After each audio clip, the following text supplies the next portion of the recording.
Primera de Timoteo, vamos a leer el capítulo 3 y verso 15.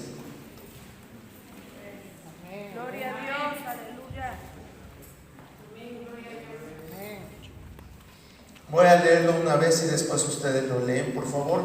Dice así la palabra de Dios, Primera de Timoteo 3:15, para que si tardo sepas cómo debes conducirte en la casa de Dios, que es la iglesia del Dios viviente, columna y baluarte de la verdad. Ahora ustedes, hermanos. Para que si tardo sepas cómo debes conducirte en la casa de Dios, que es la iglesia del Dios viviente, columna y baluarte de la verdad. Pueden sentarse, hermanos. Gloria a Dios. Vamos a meditar un poquito, porque a las 12 en punto tenemos que hablar con papá, tenemos que darle gracias por este año que concluye y pedirle que nos ayude en el siguiente. Bueno, Pablo le está diciendo a Timoteo, esto es una recomendación como de papá espiritual a su hijo. Dice, si tardo sepas cómo debes conducirte, ¿sí? En la casa de Dios, sepas cómo conducirte. Vea usted cómo la palabra de Dios y Dios es el que nos está diciendo esto. Tenemos que aprender cómo debemos de actuar, cómo debemos de expresarnos, cómo hay un patrón de conducta dentro de la iglesia de Dios. A veces la iglesia pensamos que podemos llegar y hacer lo que queramos, pero Dios no es así. Dios siempre, desde tiempos del Antiguo Testamento, podemos ver cómo Dios era un Dios, bueno, la misma palabra lo dice, un Dios de orden.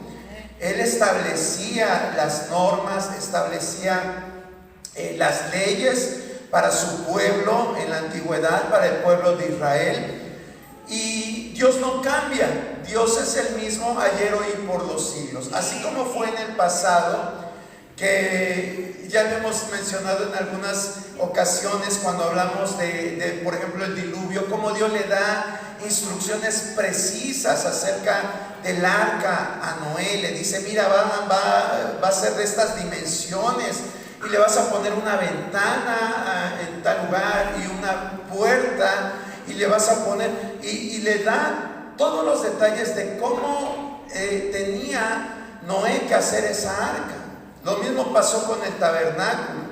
No era de que Noé dijera, ay, pues voy a ver de acuerdo a mi ingenio cómo hago el arca, o que Moisés dijera, pues voy a ver de acuerdo a la creatividad de Bezalel y Aholiab, a ver qué se les ocurre hacer. No, Dios siempre ha establecido la norma para que sepamos hacer las cosas como a Él le agrada. Y lo mismo sucede en el Nuevo Testamento. Este es un pasaje que nos enseña que la iglesia tiene que aprender a conducirse. Conducirse es cuando nosotros sabemos darle dirección a algo. Dios ha establecido normas para que la iglesia se guíe. ¿Para qué nos reunimos? ¿Para qué somos iglesia, hermano? ¿Usted qué piensa de cuáles son los motivos de que haya una iglesia? ¿Cree usted que nada más somos iglesia porque somos salvos y ya ahí acaba el compromiso? No, a usted, ¿para qué es o por qué se le viene a la mente el pensar de para qué Dios hizo la iglesia? Para que crezcamos espiritualmente. Para que crezcamos espiritualmente, ¿qué otra cosa? Para estar unidos, muy bien. Para darle adoración. Para predicar el evangelio, va muy bien, de 3 de 3 van bien. Para darle adoración. Para darle adoración, muy bien. Ya, ¿para qué voy a dar el mensaje si ya ustedes lo dijeron? ¿Para qué más? conocer más a Dios. Sí, pues ya dijeron crecer, ¿verdad? Para servir, ¿sí? Esos son las cinco bases, vamos a llamarle así, para la existencia de la iglesia. De hecho, ustedes han visto estos, ¿sí? Ese es el acordeón, ¿verdad? Yo espero que lo hayan dicho ustedes porque Dios se los reveló, como cuando Jesús le pregunta, ¿quién dicen que soy yo, no? Y Pedro dice, tú eres el Cristo, el Hijo del Dios viviente. Y ya le dice, bienaventurado eres porque no te lo reveló carne y sangre, ¿verdad? Entonces, yo espero que así, las respuestas que ustedes me dijeron hayan sido así. Pero pues ahí tenemos el acordeón, en estos banderines que se pusieron. Esos banderines se pusieron hace como, ¿qué tiempo tendrá, hermanos, que vienen los jueves? Como medio año, ¿verdad? 6 meses. En mayo, sí, y por cierto, damos gracias a nuestras hermanas que los aportaron. Creo que lo aportó la hermana Clara, ¿no? Sí, ¿verdad? Creo que la hermana Patti, no me acuerdo. Sí. La hermana, el de al fondo, la hermana Rosita Salas, el de proclamar, la hermana Patti Ordóñez, me parece, y nuestra hermana Fabiola. ¿Quién? Sí, ¿cuál fue el de proclamar? Perdón, hermana Maguito. Sí, pero ellas 5. Fabiola, Fabi sí la mencioné, el de adorar. Bueno, pero ellas 5 fueron, no me acuerdo bien quién puso cada uno, ¿verdad? Pero ellas se comprometieron y gloria a Dios porque los pusieron. Entonces usted va a decir, bueno, ¿y esas letras qué? Bueno, quien no vino los jueves a lo mejor no sabe qué significa.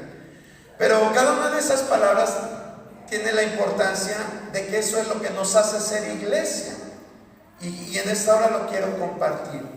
Porque si no sabemos por qué somos iglesia, entonces no podemos tener propósito. Y es importante que nosotros sepamos que hay un propósito, no del pastor, no del líder de varones, del líder de mujeres, del líder de jóvenes. No, hay un propósito de Dios en su iglesia. Y los vamos a ver rápidamente. A lo mejor ustedes hasta ya se lo saben, mejor que yo, pero de cualquier forma vamos a recordarlos para que dentro de sus buenos propósitos que tiene para este 2026, pues también consideren estos 5 propósitos que hay en la iglesia. Y bueno, vamos a empezar con el primero. Vamos a ver qué nos dice Romanos 12:1. Romanos 12:1. Si alguien lo tiene, le invito a que me apoye. No quiero, hermanos, que ignoréis acerca de los dones espirituales. Así que, hermanos, os ruego por las misericordias de Dios que presentéis vuestros cuerpos en sacrificio vivo, santo, agradable a Dios, que es vuestro culto racional. Gracias, hermano Arturo, hermana Clara. Este pasaje, ¿a qué cree que se refiere de los 5 puntos? Adorar, exactamente. Este pasaje nos habla de adoración. Y usted va a decir, pero ahí no aparece la palabra adorar. No aparece la palabra adorar. Pero lo que nos dice este versículo es lo que es la adoración. Entonces nosotros podemos considerar que nosotros debemos de presentarnos como un sacrificio vivo delante de Dios. Eso es adoración.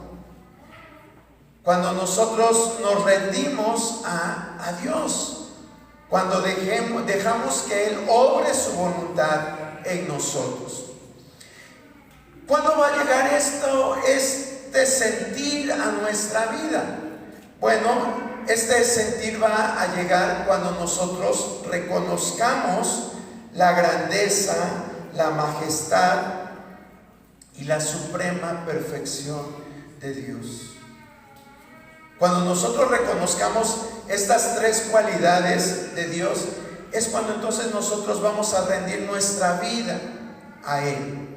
Adorar a veces lo asociamos con los cantos lentos que cantamos en la iglesia, ¿verdad? Decimos, ya va a empezar la adoración. Como que dividimos, la alabanza son los cantos rápidos y la adoración los cantos lentos. Eso no es la adoración. La adoración es cuando tenemos una actitud correcta delante de Dios. ¿Y cuál es la actitud correcta delante de Dios? Es cuando venimos y, como dice aquí Romanos 12:1, nos entregamos a Él. Cuando nos consideramos un sacrificio vivo delante de Él. Cuando decimos, ya no más yo, Señor, sino ahora yo quiero que tú gobiernes mi vida. Mira, Señor, que yo era así, pero ahora yo quiero que tú me hagas como tú. Eso es la verdadera adoración. Y cuando nosotros le adoramos de esta forma, Dios se agrada.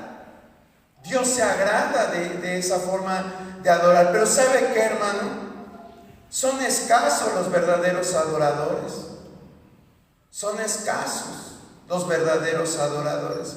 Por eso Él le dijo a esa mujer samaritana, dice que Él andaba buscando adoradores que lo hicieran en espíritu y en verdad. Dice, Jesús le dijo, ando buscando, porque son así como que una especie en estado de extinción. No se dan tan fácil. A veces nosotros nos dejamos guiar por lo que vemos. La misma palabra de Dios dice que el hombre se guía por lo que ve, pero Dios ve la intención del corazón.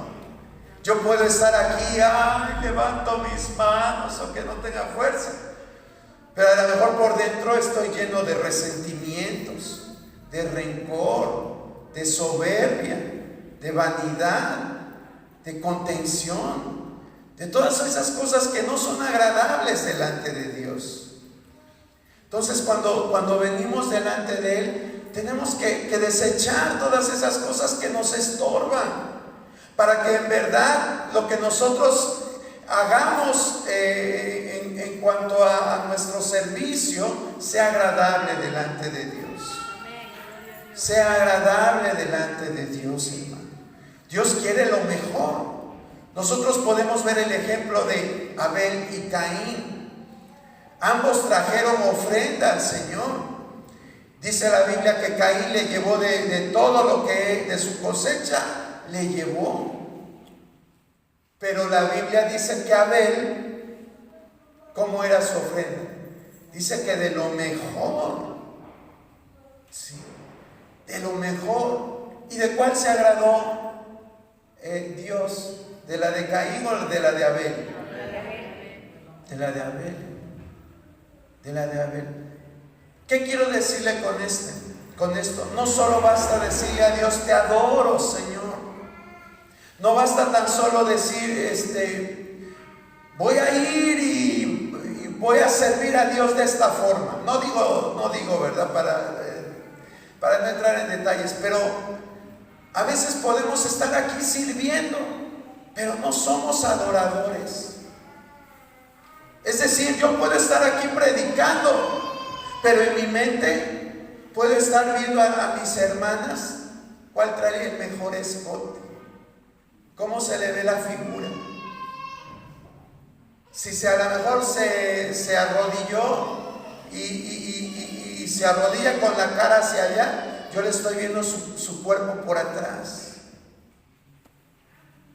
Se oye feo, ¿verdad?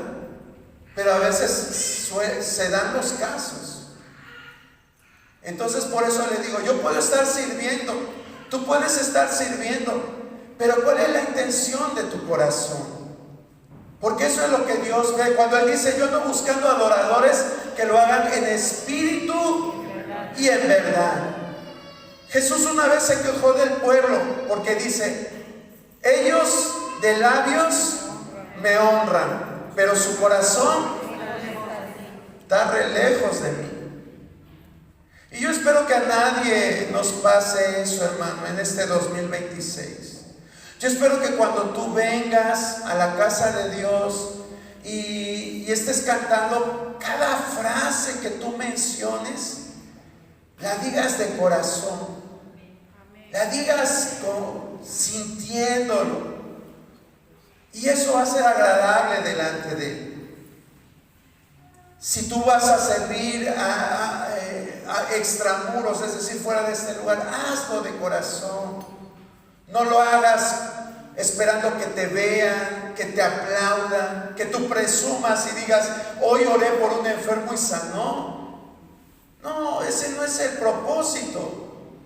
Dios quiere que le adoremos con lo que hagamos. Y entre menos demos de qué hablar, es mucho mejor. Entonces, seamos verdaderos y genuinos adoradores. Vamos con el siguiente. Proverbios 4:18, ¿qué dice?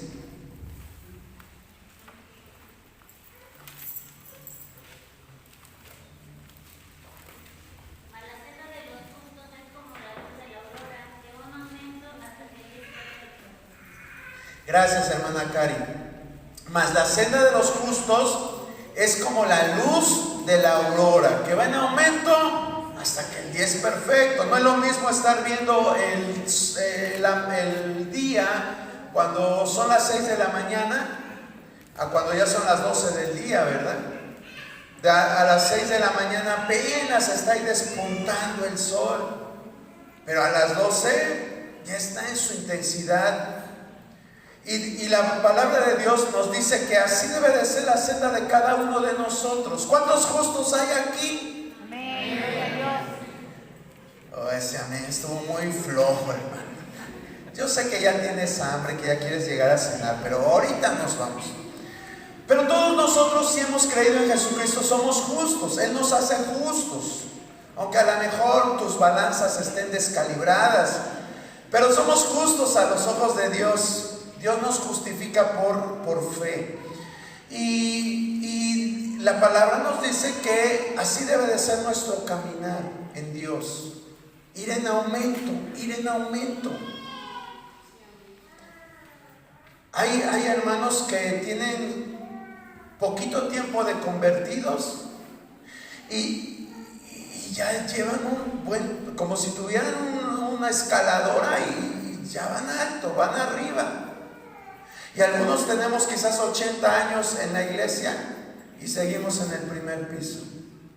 Yo espero que no haya nadie aquí así. Pero Dios quiere que nuestra vida vaya en aumento, que vayamos escalando, que vayamos subiendo. Un salmo dice: ¿quién subirá al monte de Jehová? ¿Y quién estará en su santo templo? Fíjese cómo el salmista ejemplifica estar en la presencia de Dios como subir un monte. ¿A cuánto les gusta escalar? Bueno, déjame decirle que yo comparto su sentir. Entre menos ejercicio, mejor. Sí, hermano, no le puedo mentir a usted. No soy muy bueno para los deportes ni esas cosas. Pero a lo mejor físicamente no tenemos ese rendimiento para subir, o no tenemos las ganas. Pero déjeme decirle algo: en nuestra vida espiritual lo tenemos que hacer, porque Dios no quiere que nos quedemos siempre en el nivel bajo. Dios quiere que escalemos, Dios quiere que subamos, que vayamos para arriba. Él mismo dice que Él nos lleva de triunfo en triunfo y de victoria en victoria.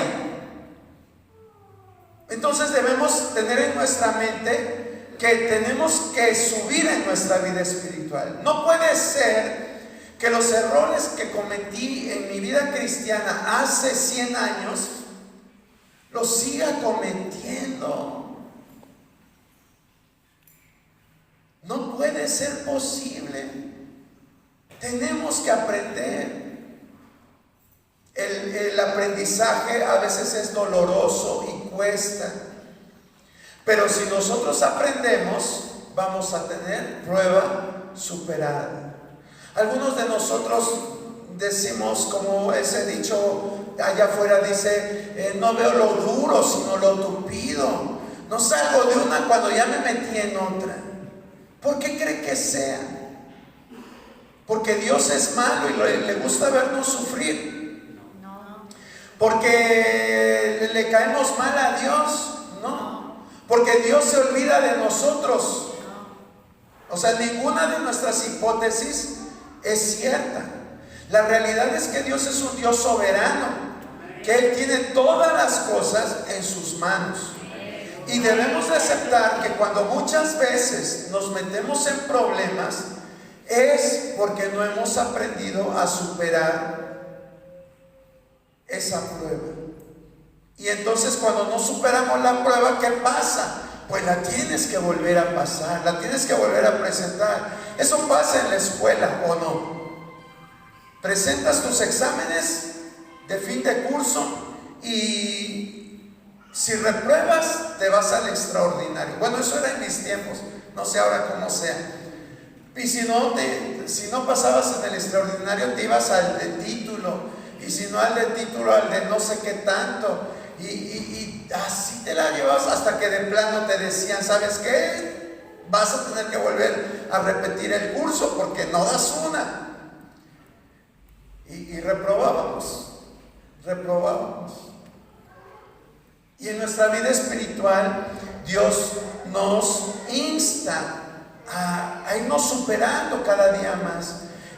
Dios le escribe a la iglesia de Corinto y le dice que ya no sean niños espirituales.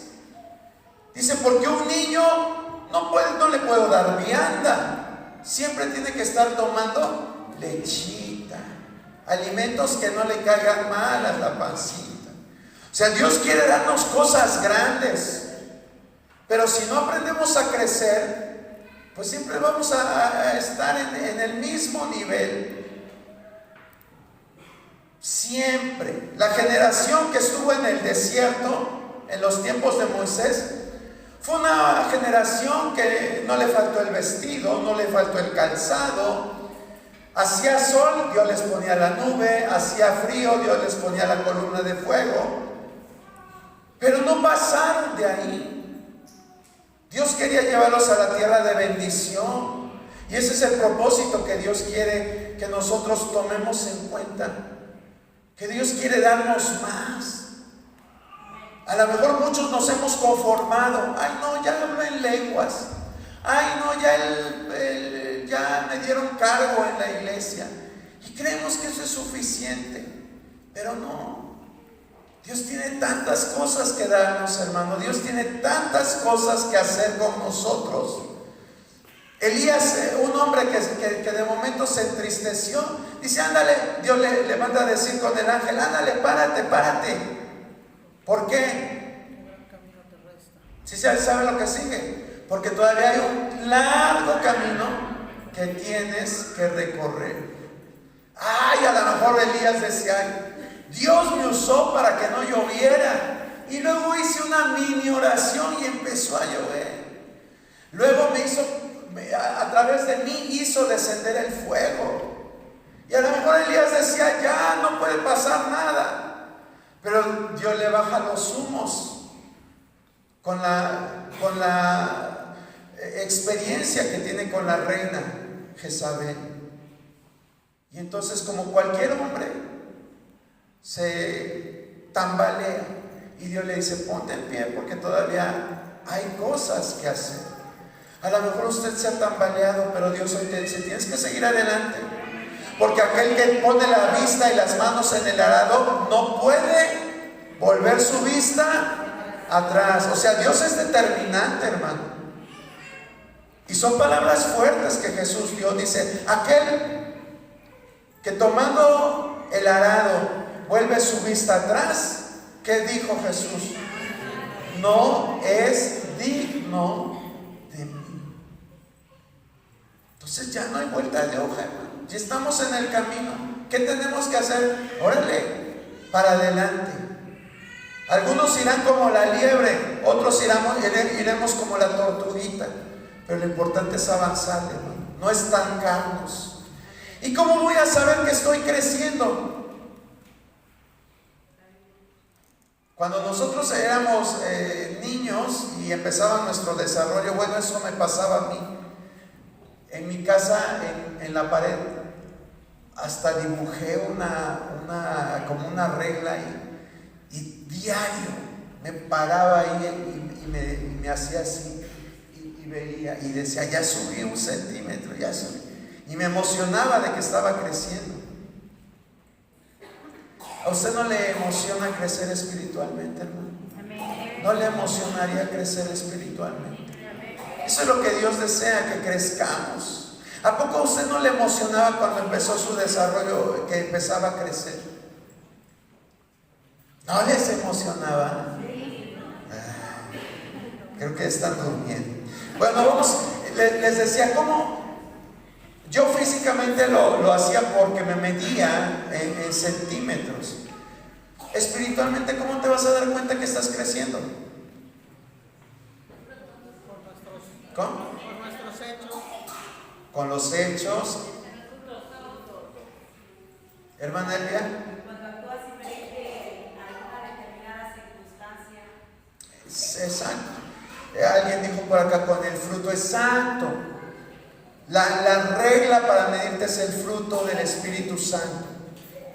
Soy más amoroso, tengo más gozo, estoy empezando a ser bondadoso, estoy empezando a ser paciente, tengo más dominio propio, me hacen algo y no soy reactivo. Todo eso es la norma que Dios nos da para ver nuestro crecimiento. Y esa norma se llama fruto del Espíritu Santo. Si tú quieres ver en realidad si estás avanzando, empieza midiendo. Pon esos ahí en tu refrigerador. Pon ahí en forma de uvitas, ¿verdad? Me acuerdo que cuando iba al departamento infantil nos ponían, para ejemplificar el fruto del Espíritu, a cada uva le tenías que poner amor, gozo, paz, paciencia, benignidad. Haz el ejercicio. Vas a decir, ay, este hermano me quiere tratar como niño. No, haz el ejercicio. Y vas a ver cómo cada vez que te da hambre y vas a abrir el refrigerador, el Espíritu Santo te va a estar redarguyendo. Si estás avanzando. No puede ser posible que habemos cristianos con 100 años de convertidos y todavía tenemos resentimiento, todavía tenemos coraje, todavía somos tramposos, todavía somos bien mentirosos, todavía me cae mal la suegra, todavía no soporto a la nuera que me robó a mi hijo. O sea, es que entonces no estamos creciendo, estamos bien hundidos en el primer plano. Hágalo, hermano. Este 2026 tenemos que crecer. Ya no voy a poder, ya no quiero ser lo que era en el 2025, quiero avanzar. Vamos con la siguiente. Marcos 16:15. Marcos 16:15.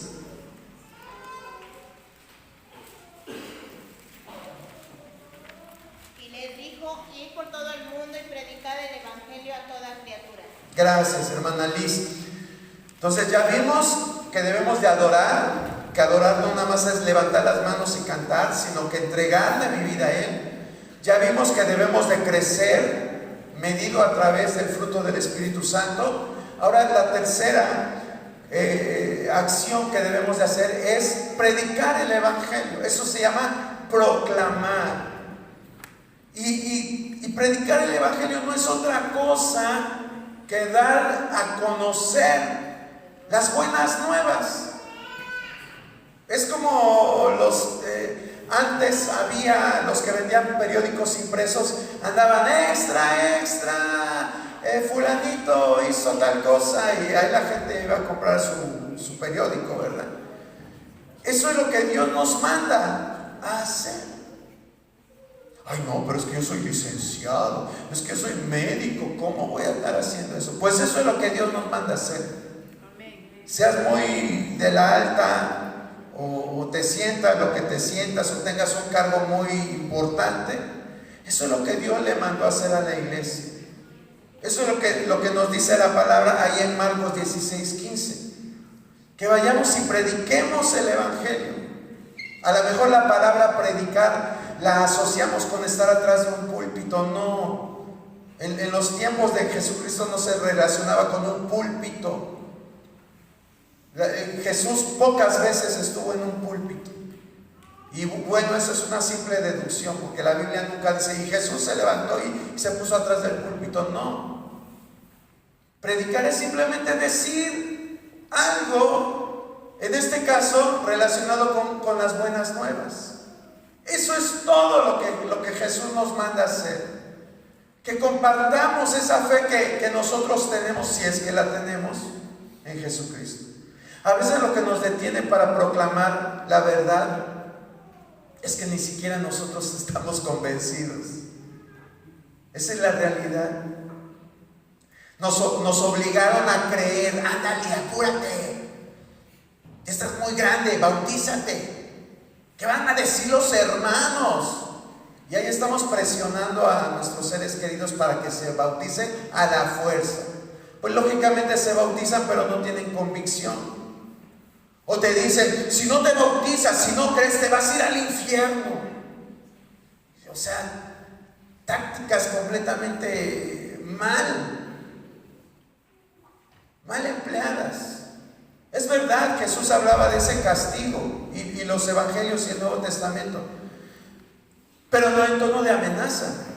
¿Sí? Ese es el problema, que nosotros lo hacemos amenazando a las personas. ¿Sí? Debemos de enseñarles, sí, mira, hay dos caminos, uno te lleva a la vida y otro tú escoge. Tú escoge. No que, ay, ándale. Pero lo tenemos que hacer. Sí, tenemos que dar la noticia. ¿Qué nos ha detenido para hacerlo, hermano? ¿Qué nos ha detenido? Quizás nuestro mal testimonio. ¿Cómo voy a hablar de Jesús en mi trabajo? Si soy bien grillero, si le echo harta tierra a mis compañeros, si el cargo que yo ocupé le pertenecía a otro, pero yo se lo quité porque soy más astuto. O en la escuela, o en otro lugar.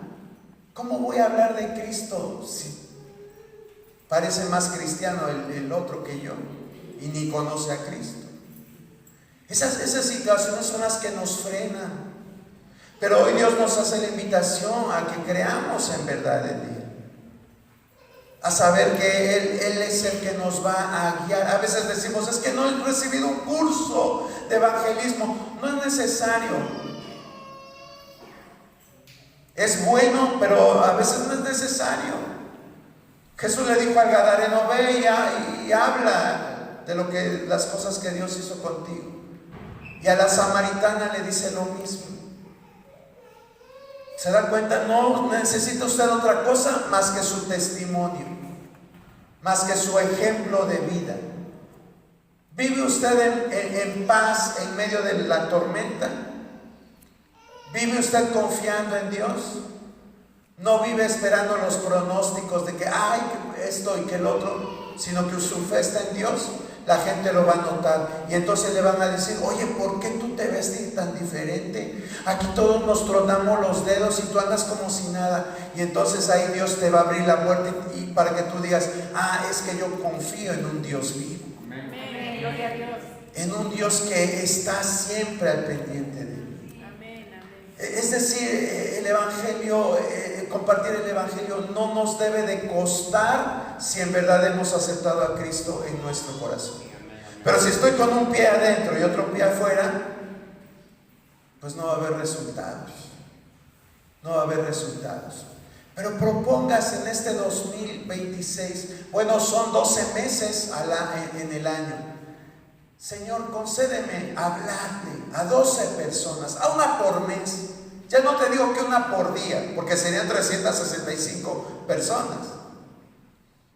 O una por semana, ¿no? Porque serían 50 y tantas personas. Pero nada más dile, Señor, dame 12. Dame 12. Y si eres sincero, Dios te las va a poner en tu camino. Una para enero, una para febrero, una para marzo y para el resto del año. Pero debemos de hacer el compromiso. Vamos con la cuarta. La cuarta, Salmo 133, 1 y 3.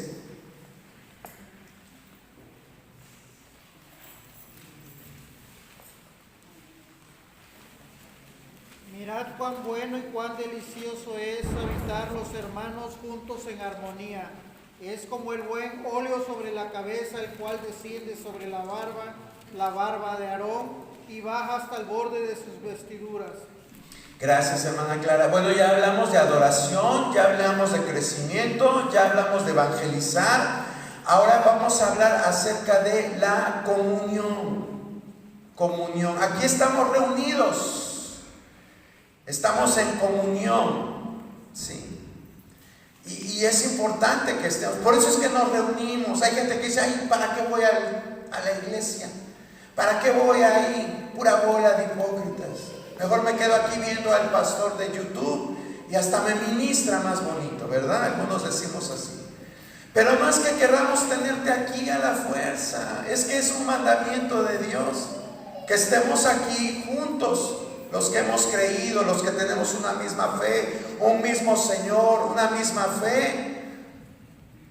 Eso le agrada a Dios. Es como cuando tú, si eres patriarca o matriarca, y en estas fechas precisamente tus hijos ya andan por diferentes partes de la república, pero llega estas fechas y se reúnen. Siente uno bonito, ¿no? Estar con la familia, ¿o no? Híjole, ni les gusta estar con su familia. Pero bueno, una familia sana sí le gusta estar reunida. Y lo mismo pasa con Dios. A Él le gusta que estemos juntos. Dice que la palabra de Dios en Hebreos, no dejando de congregarnos como algunos tienen por costumbre. Fíjese cómo esa palabra trasciende hasta nuestros tiempos. Porque a Dios le gusta que estemos en unidad, pero también le gusta que estemos en armonía. Porque a veces estamos aquí, ¿verdad? Pero echas así un reojo para ver quién está junto a ti. ¿Quién se vino a sentar junto a mí?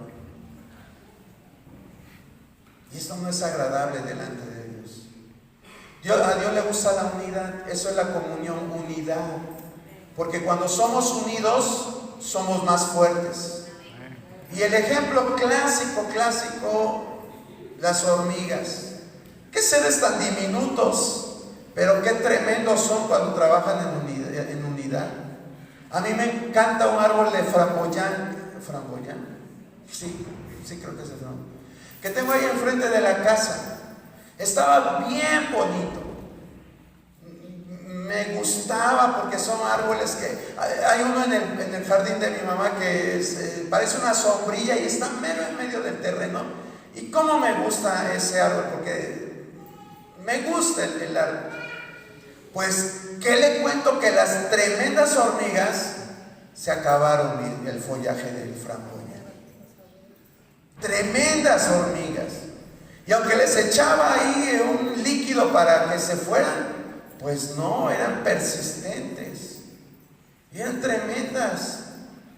Y se acabaron el follaje de mi framboyán. ¿A qué voy con esto? Cuando estamos unidos, hermano, somos fuertes. Y el chamuco tiene que salir huyendo. Pero si somos, ay no, es que esa hermana es así, es que yo me junto con ella porque es mi comadrita de la iglesia, y a aquella le hago feo porque me cae gorda, porque se viste así, porque no habla en lenguas, porque, todas esas cosas son completamente reprobables, hermano. Hagamos en este año el esfuerzo por llevarnos con aquellas personas que no son agraciadas. Sí existen personas así, pero hay un trasfondo para que sean así. Y a veces parece que no hay compatibilidad. Dices, es que me quiero llevar, pero hay algo. Dile a Dios que rompa eso. Dile a Dios, en Dios hay poder para hacerlo, hermano.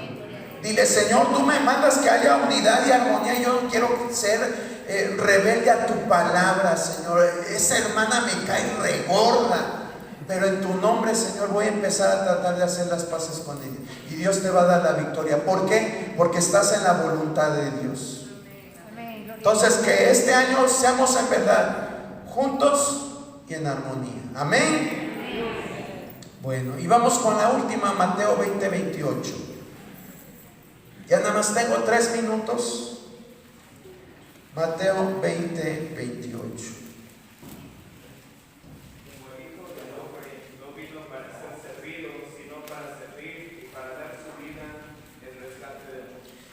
¿A qué, gracias hermano José Alfredo, a qué vino el Hijo del Hombre, Jesucristo? ¿A qué vino? A servir, hermano, a servir. Así también nosotros debemos de servir. No se te va a caer el título o no se te va a caer la masculinidad porque sirvamos. Dios nos manda a servir. ¿A quién? A todos, hermano. Este mandamiento es de trascendencia, trascendental, como el de evangelizar, lo mismo es el servicio. A todo aquel que pueda servir, sírvele, sírvele. Dice la palabra, si te piden la capa, no, ¿cómo era? Ya se me olvidó. Si te pide que le lleve la carga a una milla, llévasela a 2, ¿no? Bueno, ahí también habla de la capa, no me acuerdo cómo va. Pero eso es servicio. Cuando tú haces algo y no esperas algo. Hay gente en las iglesias que dice, bueno, voy a hacer esto, después le voy a cobrar. O sea, no se lo dices a la persona, pero ya tu mente cochambrosa y tu mente sucia está pensando, sí, ahorita le ayudo. A ver, hermana, le ayudo a brincar el charco, ¿verdad? Y a la semana, hermana, fíjese que no me pagaron, no tendrá 1,000 pesos que me preste. Y se da, hermanos. Eso no es servicio. Eso es, pues no sé ni cómo se llama, pero eso no es servicio. Servicio es cuando tú haces algo desinteresadamente, cuando no esperas nada a cambio, cuando no esperas ni siquiera que te den las gracias. Eso es servir. Y así vino Jesús. Dice, yo no he venido a servir, a ser servido, sino a servir. Aprendamos su ejemplo. No se olvide, hermano, estos propósitos: adorar, crecer, evangelizar, tener comunión y servir. 5 cosas que no nos cuestan. Jesús dijo, mi yugo es fácil y ligera mi carga. No son principios míos, son principios de la palabra. Si lo hacemos, vamos a ser grandemente bendecidos. Vamos a ponernos de pie. Falta 1 minuto para que acabe este año, hermano. Y ya son las 12. Vamos en esta hora a darle gracias a Dios por este año que concluyó y pedirle que esté con nosotros en el siguiente. Señor,